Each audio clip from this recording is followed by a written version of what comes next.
Hey everyone, today I will show you how to book your G1 test in Ontario quickly and easily. First of all, open your browser and go to official Ontario Drive Test website at drivetest.ca. If the drive test website is not working, don't worry, you can still book your G1 test in Ontario using other options. Here's how.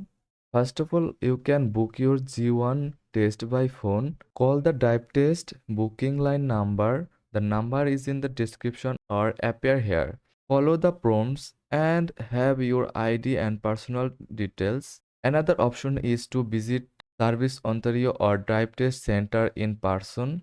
You can find the nearest location using the Service Ontario website or by calling their helpline. When you visit in person, bring valid identification like your passport or Ontario health card and schedule your G1 test with a representative, and that's it. Whether by phone or in person, you can still book your G1 test without using the website. Good luck with your test and thanks for watching.